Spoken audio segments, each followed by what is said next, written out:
I'm your host, Jasmine Knight. Welcome back. If this is your first time here, subscribe so you don't miss a single thing. Smash that like button and share so the video gets pushed out to others. Remember, we can make a difference, but we must speak up. Now, on with the show.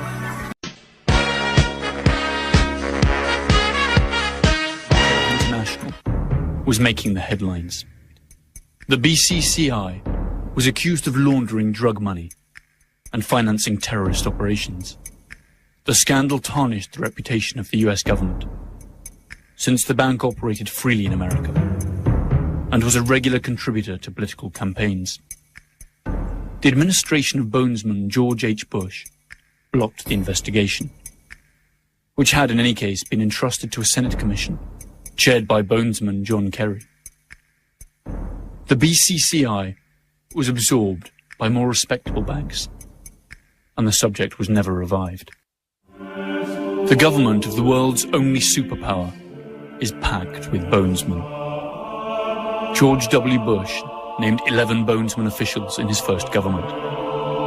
Add to this various senators, congressmen, and chief justices, directors of the CIA, the Federal Reserve, and directors of banks such as J.P. Morgan Chase and Morgan Stanley Dean Witter.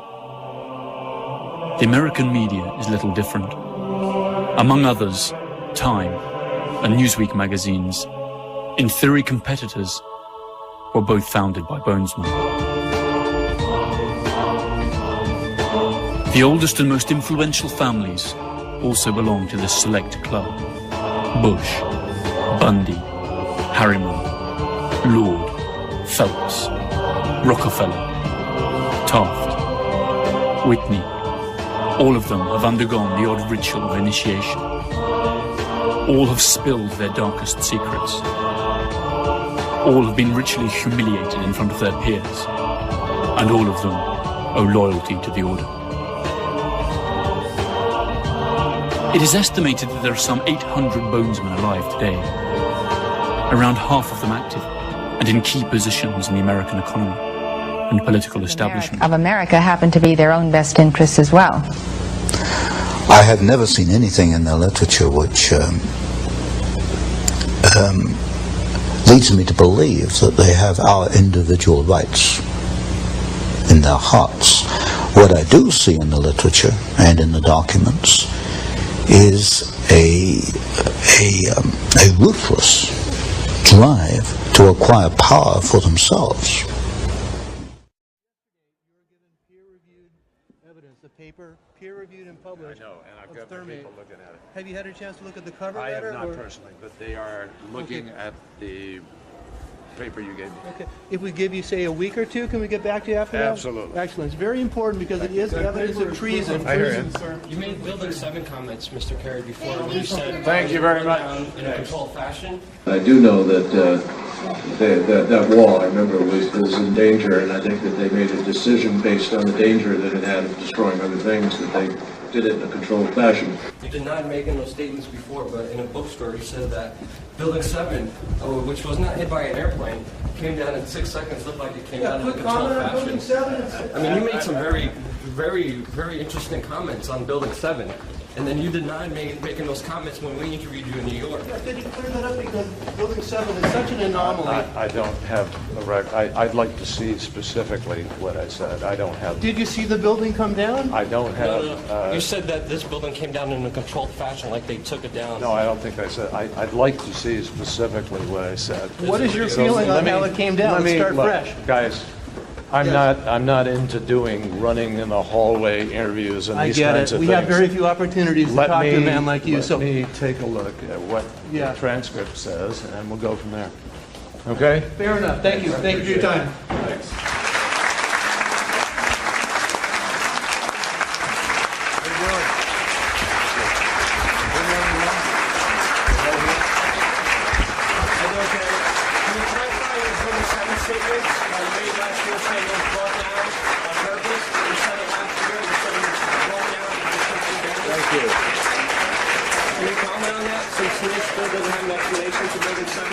Thank you very much. Right here, please. All right, you got it? Go ahead, right there. So can you comment on your Building 7 comment saying that it was brought down?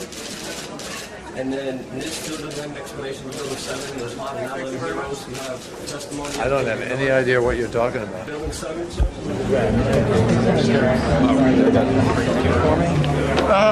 Sir, please put that away. Sir, Why don't you sign that for me? Thank you very much. Would you like to sign that? Sir, you cannot videotape. Would you like to take that information with you? Sir. Okay. Mr. Carey, can you clarify your statements on Building 7? There's not 11 heroes that support your statement that it did come down in a controlled fashion, sir. Kevin McPadden, a first responder. Senator, about 1 year to this day in Texas, you said that building number 7, World Trade Center number 7, looks like it went down. They did it in a controlled fashion, sir. Could you please articulate what you meant by the Salomon Brothers World Trade Center number 7 was a controlled demolition and they had done it in a controlled fashion? First responder Kevin McPadden. You made that statement at the store called Book People in Austin, Texas on April 21st of 2007 when you were being questioned about the World Trade Center collapse of the Salomon Brothers building. Thank you very, very much. Senator Kerry, you cannot ignore these questions, Senator Kerry. Senator, yes, you did. It is on YouTube, Senator. They made a decision based on the danger that it had of destroying other things, that they did it in a controlled fashion. You are on file with testimony, Senator. You must clarify your remarks, Senator. Was it a controlled demolition, Senator Kerry? Skull and Bones. We know what it's about, Senator. We know everything about you.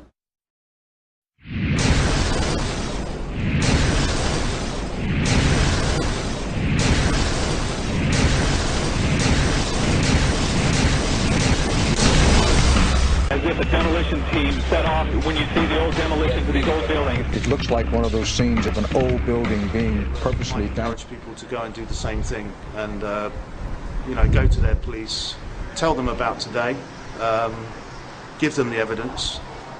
West Sussex Police have said they're investigating it, which they're obliged to do because the BBC had prior knowledge of a terrorist event, which under, I think it's Section 38 of the Terrorism Act, they should have reported, which they didn't. And they've since given us this impossible flannel about World Trade Center 7 collapsing due to an office fire, which even in the NIST report says fell at free fall speed for 8 floors in 2.5 seconds. Now that is absolutely impossible without a controlled demolition being involved. Absolutely impossible. There's no arguments around it. Don't let anyone else tell you otherwise because they're saying Isaac Newton is wrong.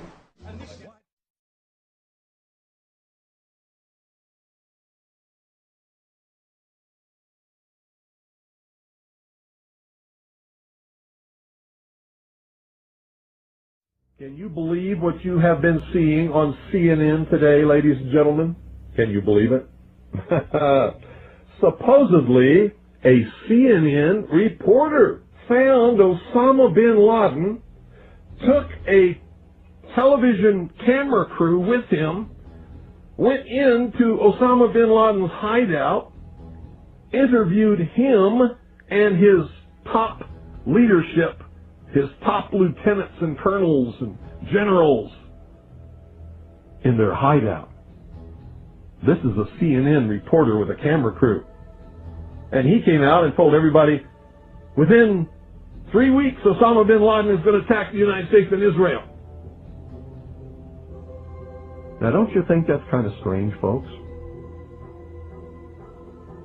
You see, because the largest intelligence apparatus in the world, with the biggest budget in the history of the world, has been looking for Osama bin Laden for years and years and years, and can't find him. A reporter from CNN and his little camera crew got in to Osama bin Laden's secret hideout and conducted an interview. If you don't believe me, tune into CNN. They're probably running it right now as I'm speaking. And if you believe it, you are one of the stupidest jerks that ever lived on the face of this earth. And whatever is going to happen that they're going to blame on Osama bin Laden, don't you even believe it.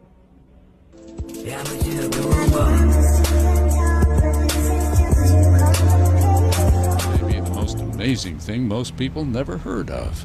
I'd go to PTA meetings for my son's school, or I'd have my neighbor over for dinner, and I realized, wow, people outside of my little science world have no idea what's going on, and yet this is going to impact everybody's lives. most of the estimated 25,000 fans who streamed into the stadium said they were there for soul-searching on what's happening in America. As some say, anger over politics and policies are fueling an American society of division and hate. And I worked on Capitol Hill, started in 1968. And in those days, the Democrats and Republicans got along real well. And although they would fight on the floor, after they left the House, they would go have a drink together. Today, it's just, it's not happening today. When did we get so soft? Like when did we as Australians become so soft that we couldn't cop somebody else's opinion and get on with our lives anyway if we didn't agree with it? You know, we've gone so soft and we're so judgmental and we want to ban everything that we don't agree with as people, which is robbing us of our personality. Today's shooting is calling into question the state of American politics. Is it too hateful? But just be kind. I think be kind. I'm sick of people being cruel and nasty online. That's right. And It's also, horrific, that's so absolutely right. back off everyone. Free speech does not mean the right to abuse people or threaten them or incite violence against them. That is reprehensible. That is not what we're talking about. When we get to the point where we can't talk to each other without going to blows, we have lost all the fabric of our society is in danger.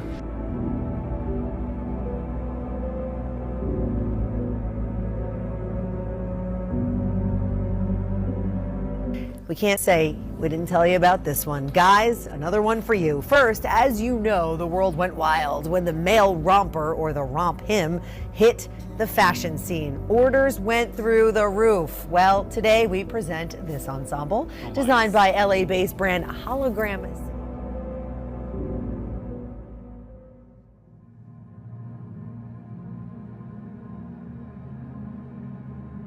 Social media is all googly-eyed over this. Can't be sure if those pieces are machine washable, but I checked, and some of the color and combo sizes are already sold out. So if you like what you saw,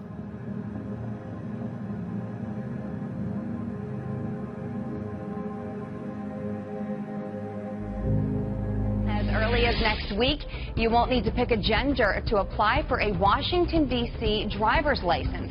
The state following in Oregon's footsteps. We actually told you about that last week.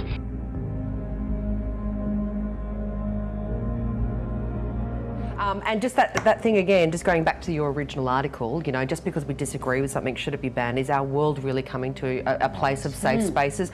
You know, isn't that what the Nazis did? They burned books because they didn't like what was written inside them. Exactly right. You know? So are we going to support congratulations. fascist behaviour now? Is that what we're going to do in a bid to be PC? I think that is exactly what's happening.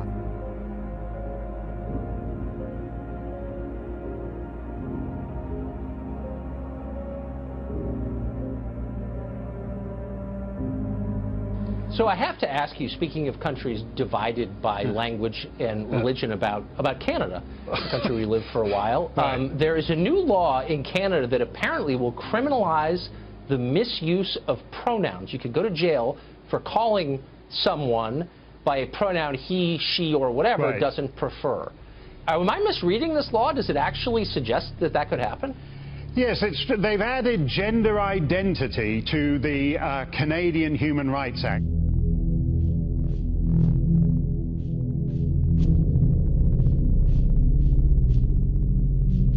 And that actually is the case. For Canadians, now misgendering someone will risk you being embroiled either at a Human Rights Commission or in a criminal court.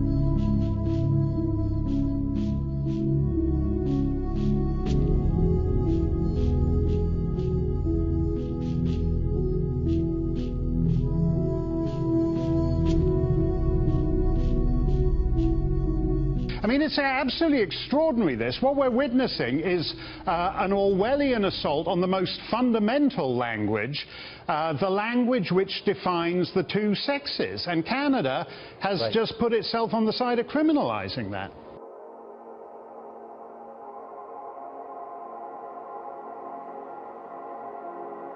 Wait, a fundamental language that corresponds with fundamental biology, all of which it is now mandatory to deny. It's all, you sort of wonder, like, why does no one stand up and say that?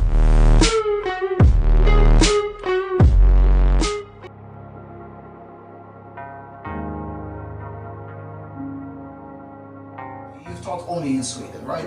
So what has been changing and what has changed in the last 10 years?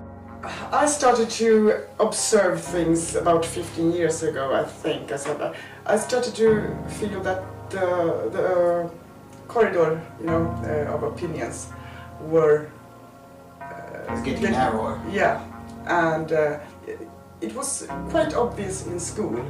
You change focus in school.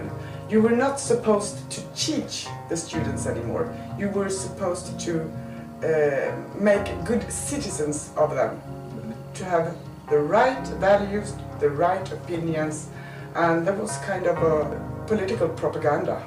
I didn't realize that first. I was just wondering what is happening. Why can't we say what we want anymore? There was I called it everyone should agree and think exactly the same. And what really worries me about the current standard of debate at the moment is that seems to be the knee-jerk reaction of a lot of people who call themselves progressives.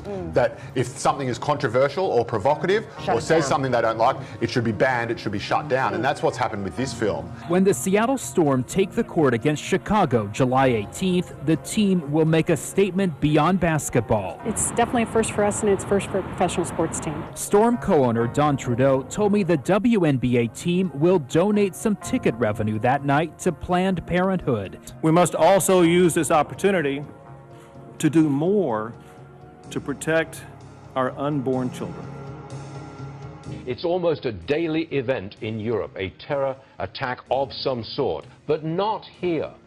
But why not here on sort of the frequency, the level of violence that we're seeing? There's always been violence in American politics. Dr. Josh Stockley says this is about more than nasty politics. I don't think it's the politics that's getting nastier from a civic standpoint. I think we as a nation are getting more violent. What we are experiencing in America at this time is sin, lawlessness. You say, we're headed in the wrong direction, aren't we, Phil? America's problem is that America doesn't know what its problem is. And sometimes we wander off and we get lost and we swim with the current and we become routine to the darkness and we just get blinded instead of stopping for a second, looking up and saying, oh wow, that could be something cool. You're looking at a woman who may have helped change the rules of life on Earth. Her name is Jennifer Doudna, and she would probably wince at the hyperbole, but it isn't far off. Don't mess with the God of creation. You're going to lose. How about the invention of a tool that can edit the genetic fate of almost anything alive? It may be the most amazing thing most people never heard of. It's called CRISPR. It's sort of making precise changes to the code of life, kind of analogous to changing the text of a document. Which we get. Which we get, right. You see a typo in a document, you can go in and make that change. It means that we can control human evolution now. We can control essentially anything that is alive. We can manipulate the script.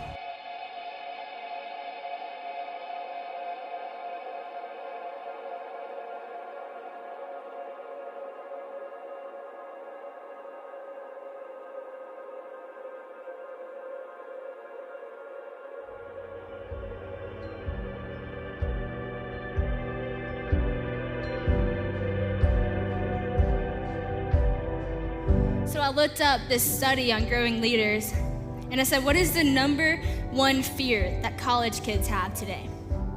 And I like this study because it went past the normal fears that you would think of. See, what it said was, they're not happy with the direction that the country is going, and they are fearful to go into that. And they want to possess values, but life has always been very convenient for them, with little need to sacrifice for what is right. Interesting. When I read that, at first I was like, wow, that's awesome that that's such a, big fear. But then I thought, that's actually really bothers me because this is something that we so have an opportunity to change.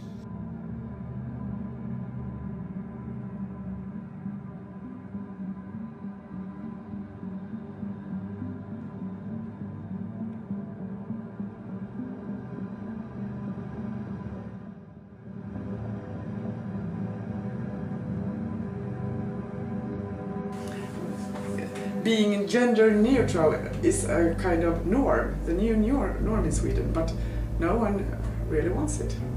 So that is a kind of destabilization of the Swedish society.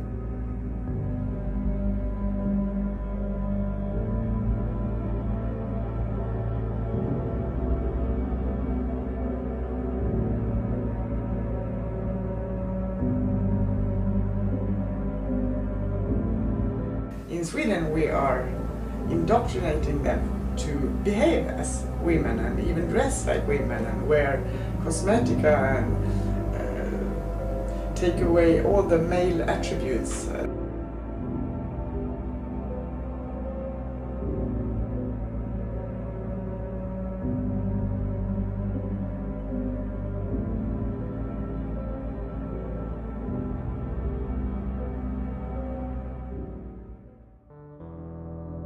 The title of your book, The Strange Death of Europe, what do you mean by that?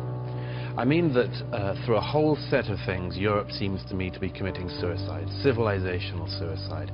The book focuses on what happened in 2015 with the migrant crisis, you'll remember, but that crisis is still going on. It's been going on for a very long time. It preceded that year and it will go on for a long time to come. It's about a continent that decides to basically say, our home is the home for the entire world. It's the home for anyone who wants to come here. And in the process, as I say in the book, the peoples of Europe lose the only home we have. There's a whole set of other things, of course, civilizational self-doubt, guilt, all the things which you in America also now are getting. Right, so they think they're being nice, they're being accepting and open, but really they're committing suicide, you say. But in a practical sense, that's not happening anytime soon. Yet, the headlines keep coming. Researchers in China and Sweden and the UK are already working with human embryos. Yeah, it's passed on to future generations. That's what's so powerful. So we actually do change evolution. You change evolution. That's right. It was when my dad took me hunting for the first time, and I started looking around, and I said, you know what? Somebody, something designed the design that I'm looking at. Are you kidding me? Look at all the details of creation. Every cell of your body has 3 billion letters of the DNA code. It has that many? 3 billion? That's the number of letters that would be in a stack of 1,000 Bibles. And what CRISPR can do, it can go in, it can find that one mistake, and it can fix it. Well, what is DNA? It is a molecule that sends information that every organism needs to grow correctly. It is the most complex code on the planet. And she worries, what's next? Designer human babies? Taller, smarter, better vision for a price? I had a conversation the other day with someone who said they were imagining to go into an in vitro fertilization clinic of the future, and you're handed a menu and you check off, well, I want this, I want that, I want this, I don't want that, It's a bit creepy. I'm not very smart, but if you have information, I'm pretty sure there was an informant. If you have a design, there's a designer. If you have a creation, you have a creator. So she travels everywhere to tell the story about the amazing discovery she helped bring into the world.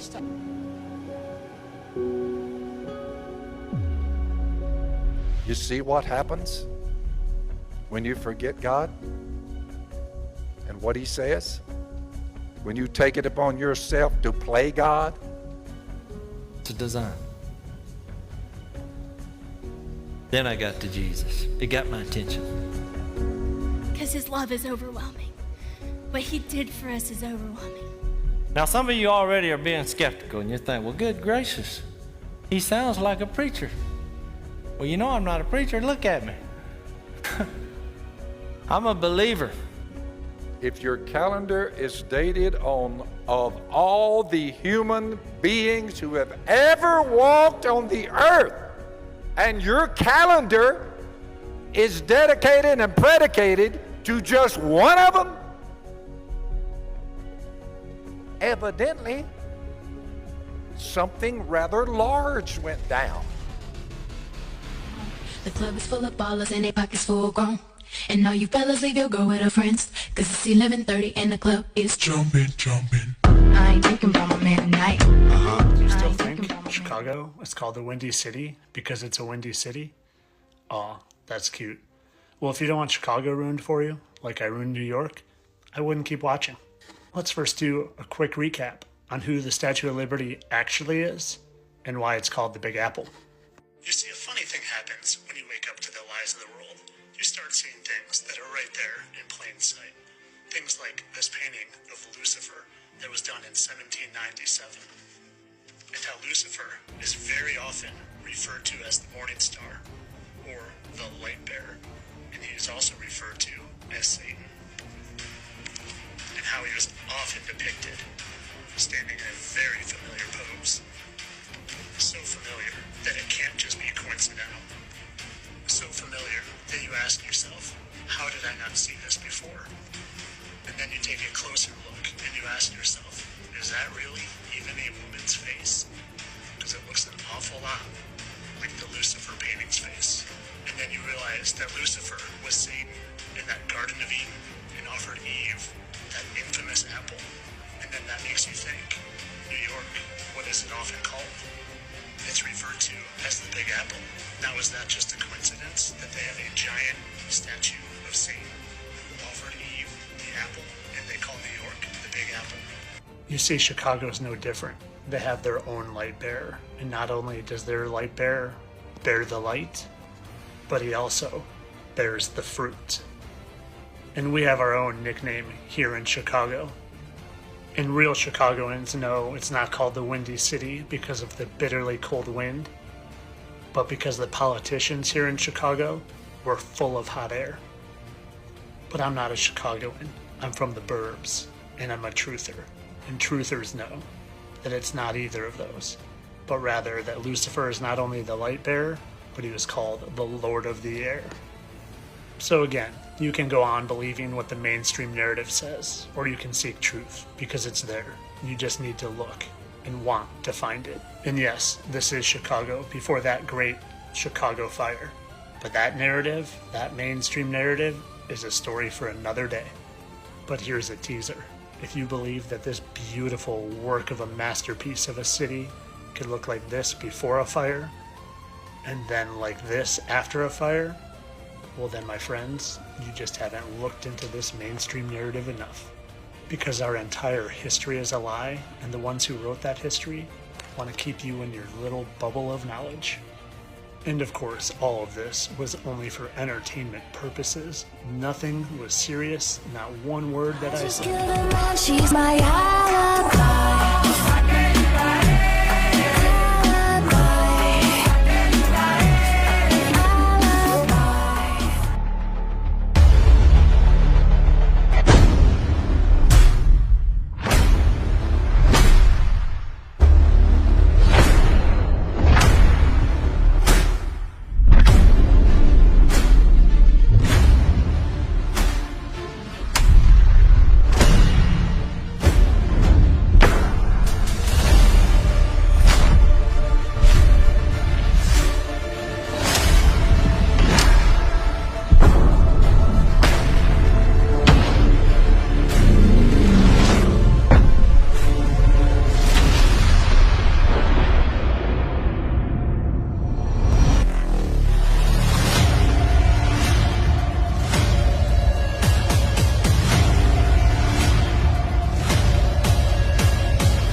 Ever wonder why no one's ever flown over both the North and South Poles?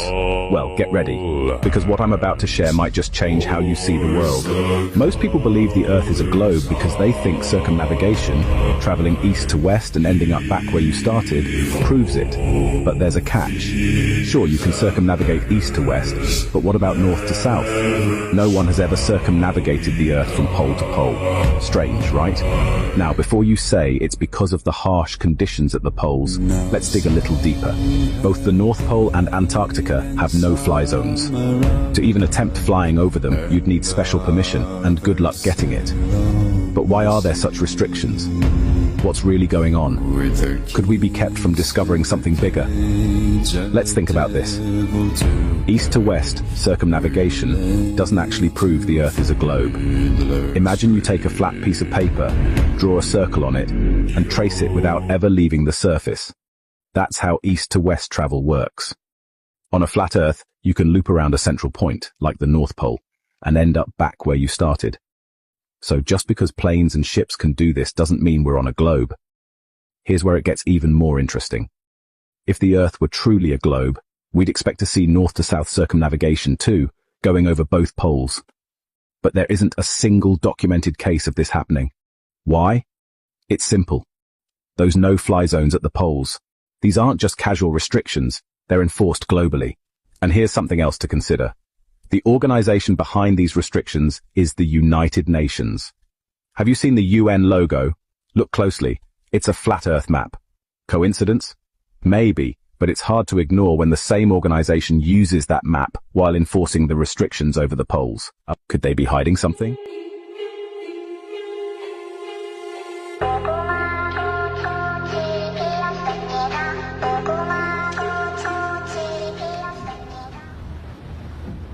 No, this is not the wall. Bro, that's the wall. It's there. Look at that. The wall, right? It's there. That's the wall right there. Finally, we're here. Wow. Que loca esta. But it's quite high, yeah? Yeah, it's way bigger than I thought. It's quite high. Quite high. So, like today, we just look and try and find the waterfall. So we try and find a way to access ice safely.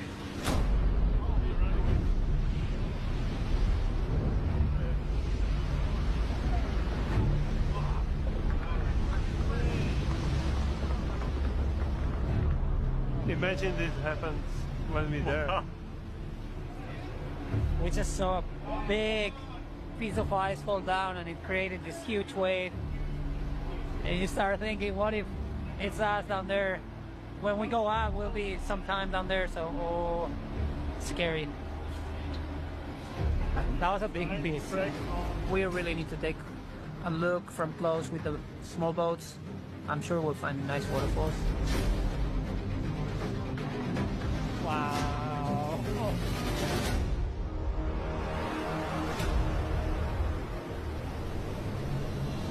Every single emoji? Yeah. Yo, literally, I think the original 72 emojis that they created for the Windows PC, Mac, iOS, everything. Yeah. Those emojis, they're secretly demonic sigils. Oh, really? So, do you ever hear about the lesser, I think it's called the Lesser Book of Solomon? No, I haven't. So there's this book, you know King Solomon in the Bible? Yeah. He's the one that was able to tame every single demon. And he wrote a book, and in the book, he wrote these sigils which would control, but also summon certain demons. What the heck? And guess how many there were? 78. 72 exactly. So secretly, every single emoji fam is actually a demonic sigil to summon a demon. Check this out. Wait, what do you mean? Yeah. So every single emoji, like even a laughing emoji? Every single emoji. Look at this. Whoa. So you see that? The X is on the eyes. You see this? Oh, it like recreated, but this is his actual thing. Now check this out. Boom. Remember the smoke one?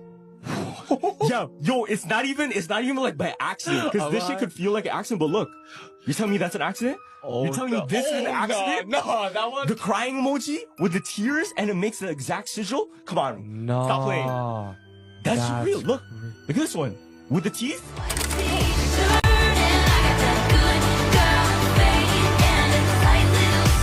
The best flat earth proof you've ever come across. And trust me, it's going to make you rethink everything. You've heard all the theories about Earth being round, right? We've all seen the pictures from space, the CGI animations, the globe in classrooms. But what if all of that was just part of a larger story? What if you've been missing something right in front of your eyes this entire time? According to what we've been told, the Earth's circumference is about 24,901 miles. Okay, cool. But if that were true, there would need to be a very specific amount of curvature happening as we move across the planet. I mean, we're supposed to be on a ball, right? So naturally it should curve in every single direction, not just the one you're looking at. Think about it for a second. On a ball, no matter where you are, the ground beneath you should bend away. But when you actually look for that curvature, where is it? Now here's where it gets interesting. Instead of relying on NASA's billion-dollar equipment and fisheye lenses, what if you just took matters into your own hands? Some people have done just that, sending high-altitude balloons with regular, non-distorted lenses. And what do you see? No curve. A flat horizon as far as the eye can see. Flat, straight, level. You ever wonder why they're called airplanes and not airballs? They fly straight across the sky, never curving, to match the supposed curvature of a globe. If we were on a ball, wouldn't they need to constantly adjust their altitude? But they don't. They fly level, and don't even get me started on gravity, because let's face it, that's just a theory. After all these years, gravity still hasn't been proven. What we do know, water doesn't stick to a ball. Ever tried balancing water on a basketball? Exactly. The math is another thing that doesn't add up. There's supposed to be a curve of about 8 inches per mile squared. So why don't we ever see it? From high up, you'd expect to see a pretty clear curve, yet the horizon stays flat. That's something you can see with your own eyes. No need for fancy space agencies to tell you otherwise. So why the push to make us believe we're spinning on a ball through space? What's the end game here? Here's the thing. You don't have to take anyone's word for it, not even mine. Just think critically, look around you. Everything in your everyday experience shows a flat, stationary world. They've been pushing the globe model on us since we were kids, but why? Maybe it's time we start questioning that narrative. And don't feel bad if you've believed in the globe your whole life. We've all been there, myself included. But once you start doing your own research, things start making a lot more sense. Suddenly it clicks. The flat Earth isn't just a theory for some fringe group. There are real, undeniable proofs right in front of us. You've just got to be willing to see them. Says that God answered his prayer and sent an angel down with a ring to give him a ring, and that ring gave him power over the spiritual world. And Solomon uses it in what seems to be an attempt to help humanity. He claims that he used the authority of the ring to summon all the principalities of the world, the Nephilim, that are these disembodied spirits going around causing all this illness and different things. And he does several things. He interviews them as to what they hate, what casts them out, and like what angel is over them, that they, if that angel comes, they'll flee. Michael or Raphael or whatever, right? He writes all this stuff down, and this becomes witchcraft. For instance, one of the demons told him, I was in the land of Persia or whatever, but I left because someone was cooking fish. A fish gallbladder burning over an open fire drives me nuts. It's like putrid to me because I'm a water-based demon, and something like we don't smell burning things underwater, and so seeing it in the open air just makes me want to vomit, and so I left. Solomon's like, that's interesting information. I'm going to write that down. So if you want to repel a water demon, burn the gallbladder of a fish over an open fire in the month of June on a full moon or whatever. And that became a spell, which is where witchcraft comes from. Does that make sense? It does. The pentagram they use in their prayer circles is an homage to the Ring of Solomon. Solomon called it a prayer circle. He used to use the names of God, Adonai, and different powerful names of God to keep the demons from getting to him while he's playing these games with them, interviewing them.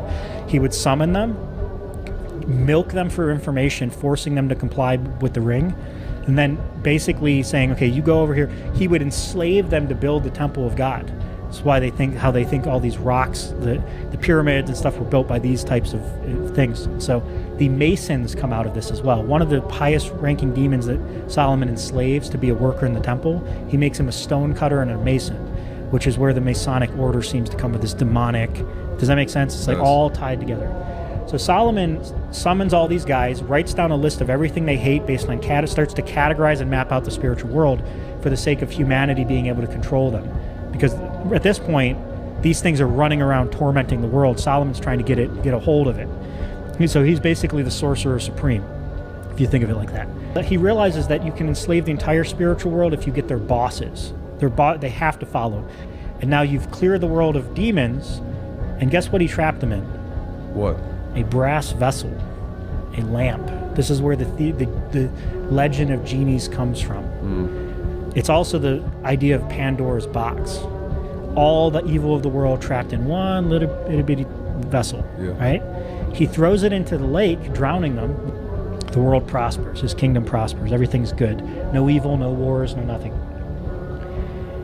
Humanity, hearing the legends of this, start trying to dive the sea to figure out how to get this lamp back up so they can release these things so that they can manifest. This is like literally manifestation. That's why it's so dark and deep.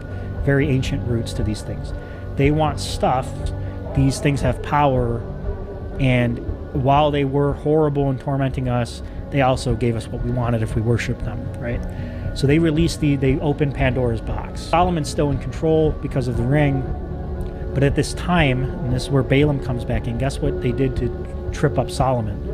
They sent a woman to cause him to fornicate, who forced him as a literal prerequisite to sleeping with him, you have to worship my foreign god. They always try to get God to punish us through our sin because they can't curse us because of the authority we have in Christ.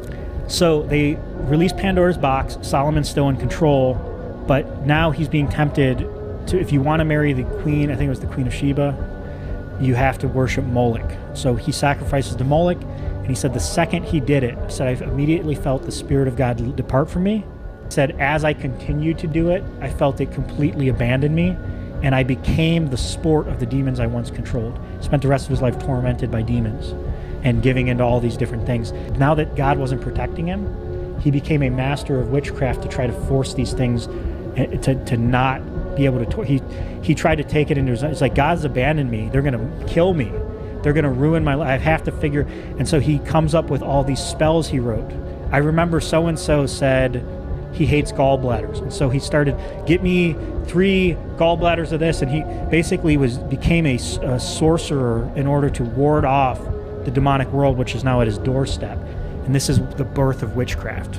Solomon really perfected the art of the modern occult through his desperation to ward off the spiritual world after God left to abandon him. Lost in the memory, I get slipped away into a moment.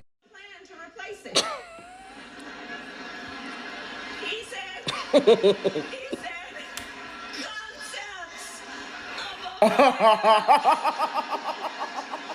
you all watched the debate?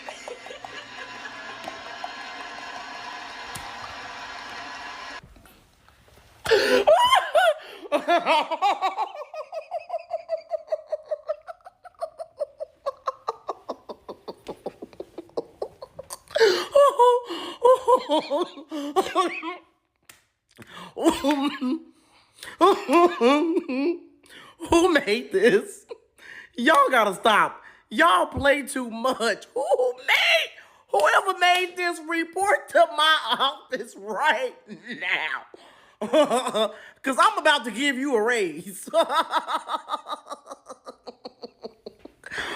me get up. How did I get up? Let me get up. She put over 1,500 people in jail for marijuana violations and then laughed about it when she was asked if she ever smoked marijuana. She blocked evidence. That would have freed an innocent man from death row until the courts forced her to do so. She kept people in prison beyond their sentences to use them as cheap labor for the state of California. And she fought to keep cash bail system in place that impacts poor people in the worst kind of way. The bottom line is, Senator Harris, when you were in a position to make a difference and an impact in these people's lives, you did not. And worse yet, in the case of those who were on death row, innocent people, you actually blocked evidence from being revealed that would have freed them until you were forced to do so. There is no excuse for that. And the people who suffered under your reign as prosecutor, you owe them an apology. Senator Harris. Kamala Harris was destroyed on the spot by Tulsi Gabbard. This is a fiery scene displayed during the Democratic presidential candidate debate, with several fatal facts leaving Harris feeling ashamed. Harris did not fully answer the accusations against himself regarding this matter, but only made some absurd speeches. However, this is just the tip of Harris's iceberg of corruption. 5 things you should never tell people. 1, don't reveal your biggest fears. They're not weaknesses, they're your secret fuel for growth. Let others wonder what drives you. 2, never disclose your full potential. Always keep an ace up your sleeve. Shock them with results, not promises. 3, Don't broadcast your daily routine. Your discipline is your secret weapon. Let them think it's just talent. 4. Keep your next big move under wraps. Silence is power. Action is thunder. Let your success do the talking. 5. Never reveal the depth of your knowledge. Be the quiet expert in the room. Let them underestimate you, then over-deliver. Remember, mystery isn't just attractive, it's strategic. The less they know, the more you grow. Thanks so much for staying until the end. Comment Jazzy Knight to show your support.